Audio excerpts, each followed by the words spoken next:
Maintenant, y a-t-il un tangayur, c'est-à-dire un changement dans l'essence d'Allah? Hacha, il dit qu'il est exempt du changement. Est-il possible de penser, de concevoir, d'imaginer ou de visualiser les transitions en Allah?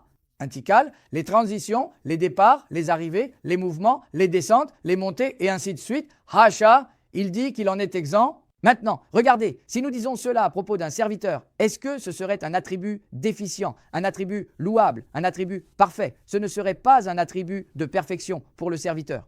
Par exemple, si l'on dit que Jabali Ahmed ne change jamais, c'est-à-dire qu'il n'est pas sujet au changement, qu'il ne change jamais. Je considérerais qu'il s'agit d'une lacune pour moi-même, car si je ne change pas, cela signifie que je reste à ma place. Si je reste à ma place, cela signifie que je persiste dans mes erreurs. Cependant, pour qu'une personne s'améliore continuellement, parce que je suis un être humain avec des attributs imparfaits, j'ai besoin d'évoluer. Je dois changer pour évoluer. Par exemple, lorsque vous dites que cet homme ne change pas, cela signifie qu'il n'est pas ouvert à toute forme d'évolution ou de changement. Cela signifie que même s'il voit son erreur, il reste figé dans cette erreur. Par exemple, si on l'utilise pour moi et qu'on dit que cet homme ne change pas, c'est une lacune pour moi. Mais quand vous dites qu'il n'y a pas de changement en Allah, c'est la perfection. Pourquoi? Parce que tout ce qui concerne Allah est parfait. Qu'aurait-il appris plus tard? Hasha. Quelle erreur aurait-il commise? Hasha. C'est pourquoi Allah ne change pas. Pourquoi ne change-t-il pas? Parce que ce qu'il était dans l'éternité est ce qu'il sera dans l'éternité. Puisqu'Allah est extrêmement parfait, il n'y a pas de changement dans la perfection. Regardez maintenant, c'est l'exemple que je viens de vous donner. Si nous disons que cet homme n'est pas père, ce serait une carence en contrepartie de la stérilité. Si on dit qu'il est père, ce serait un adjectif de louange. Mais si on dit qu'Allah Ta'ala est père, devient un attribut déficient. Parce qu'il tombera dans le besoin d'avoir une femme, dans le besoin d'avoir un enfant. Il sera nécessiteux. C'est ainsi que ces choses sont. Votre esprit ne comprend pas ici. Par exemple, le transfert. Si vous parlez d'un homme ou d'une créature, il ne peut pas se déplacer d'un endroit à l'autre. Pourquoi? Il ne peut pas. Si nous parlons d'une créature, elle ne se déplace pas d'ici à là. Elle ne bouge pas. Elle ne quitte pas sa maison. Elle ne peut pas se lever de là où elle est assise. Est-ce un bon attribut? Un serviteur ne peut pas se déplacer d'un endroit à l'autre. Quel est l'équivalent d'immobile en turc? Paralysé, infirme, etc. Mais Allah s'y déplace, hasha. Il monte et descend, hasha. Il bouge, il se déplace d'un endroit à l'autre, hasha. Maintenant, dans les hadiths, dans de nombreux hadiths authentiques, il y a l'expression qu'il s'établit à la première couche du ciel. Mais par exemple, l'imam Al-Ghazali dit qu'il n'est pas permis de traduire nuzul. En d'autres termes, le sens littéral du mot nuzul est traduit par descendre, s'établir. Mais il n'est pas permis de donner le sens turc de nuzul après qu'Allah ait dit qu'il s'établit au premier étage du ciel. Pourquoi n'est-ce pas permis? Il y a là un attribut mutable, l'établissement de sa manifestation, de sa miséricorde, de ses bénédictions, de ses faiz et l'intention. Elle ne s'établit pas avec son essence. Il n'est pas non plus question qu'il s'installe sur le trône avec son essence. Par conséquent, il est important de bien comprendre cet endroit. Les termes tels que descente, montée, mouvement, transfert nous décrivent comme étant actifs, vivants et qualifiés. Ils signifient être en mouvement, vivant et compétent. Le contraire de cela serait la déficience. Mais dire qu'Allah bouge est une déficience. C'est pourquoi il dit qu'il est exempt de tout transfert. Maintenant, nous allons comprendre ces choses correctement. Allah est au-dessus du trône, d'accord, mais il n'y a pas de jonction, pas de collage, pas d'attachement, puis pas d'installation, pas d'assise. Il n'est pas permis de traduire l'attribut istiva. Vous pouvez utiliser le mot istiva. Sinon, si vous consultez le lexique, il s'agirait de l'attribut de la déficience. Regardez ce qui est dit. Il est exempt de transfert. Vous dites maintenant qu'il est sur le trône. Nous parlons maintenant aux wahhabites et vous acceptez qu'il soit sur le trône. Vous acceptez qu'il soit au-dessus du trône? Oui. Après cela, dit-il qu'il descend dans le monde céleste lorsque les 2 tiers de chaque nuit sont passés et qu'il en reste 1 tiers dès que le soleil se couche dans la nuit de Bérat? Il le dit. Qu'est-ce que le monde céleste? C'est la couche céleste la plus proche de nous. C'est la plus proche des 7 couches qui nous entourent, c'est-à-dire la plus basse des 7 couches. Que se passe-t-il si vous donnez à cet endroit le sens de la descente, le sens du voyage, le sens du mouvement? Vous auriez déjà brisé l'attribut du istiva sur le trône. Que se passe-t-il cette fois-ci s'il est au-dessus du trône avec son essence, Hacha, avec l'attribut de Tawakun? Descend-il au premier étage du ciel? Oui. Ensuite, s'il est aussi avec son essence, Hacha, s'il monte et descend, que s'est-il passé cette fois-ci? C'est un transfert complet. Ceci ressemble à ton déplacement d'ici à Ankara. Où est le trône? Où est le premier étage du ciel?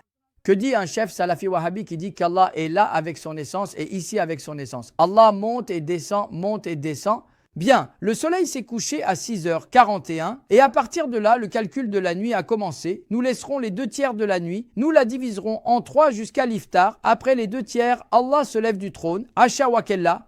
Il descend au monde céleste, au premier étage Samaya avec son essence. Il descend donc selon leur signification, la tête d'Ibn Taymiyyah. Qu'est-ce que c'est que ça? Gardez 6h42, puis soustrayez 2 tiers, puis soustrayez 2 tiers, puis à partir de l'heure actuelle, 2 heures avant l'Amsak, 2 heures et demie avant l'Amsak, il se lèvera du trône, Asha. Il va descendre au premier étage des cieux, Asha. C'est une descente étrange, vraiment étrange. Maintenant, il n'y a plus de calcul en fonction des kilomètres. En d'autres termes, selon nous, cela n'est pas possible. Jusqu'au jour du jugement, maintenant, même si tu allais, tu ne pourrais pas atteindre le trône. Je parle des missiles actuels, des possibilités de vol, des calculs de kilomètres. Que Dieu nous préserve de dire cela. En ce qui concerne le Seigneur, rien de tout cela n'est valide. Le temps ne s'écoule pas pour lui. La notion de lieu n'existe pas en lui. Maintenant, peut-il y avoir une foi comme celle-ci? Amantu billah, j'ai foi en Dieu. Comment as-tu eu la foi? Comment ai-je eu la foi? Jusqu'à 4h30, il reste au-dessus du trône, puis à partir de 4h30, jamais. Quoi qu'il en soit, en fonction de l'heure de l'aube,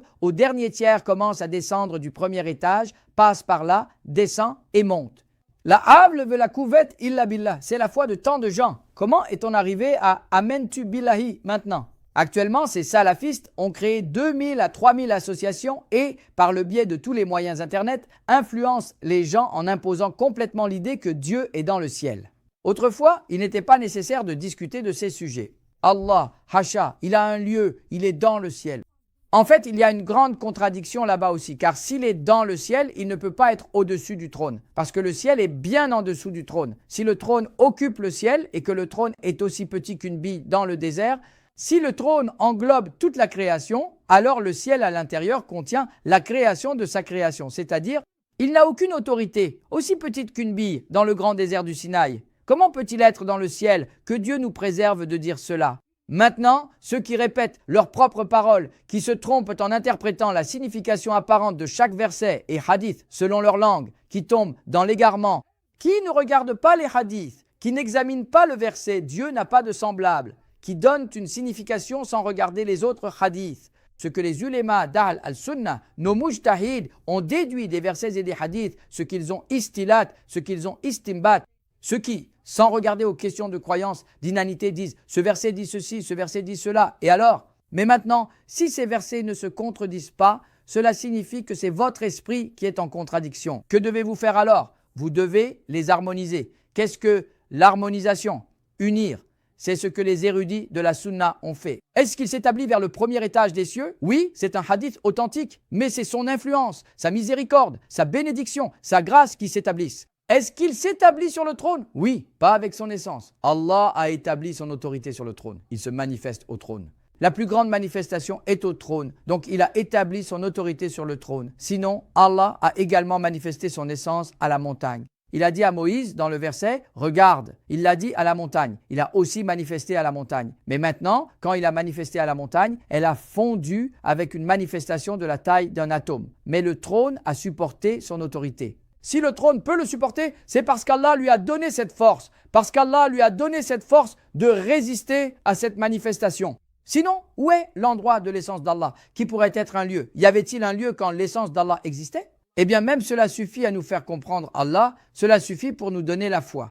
Le changement et le déplacement sont sacrés. Prends maintenant ce mot, passe. Eh bien, si nous devons expliquer cela, nous le ferons. Sinon, beaucoup de nos frères, les professeurs, donnent une signification à ce terme dans le langage. Ils le lisent et le laissent passer.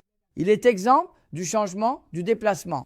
Cela n'a pas duré un quart de minute, cela se dit en quelques secondes, mais viens-y, il n'est pas soumis au changement, car le changement signifie qu'il y a une déficience dans tout ce qui est sujet au changement.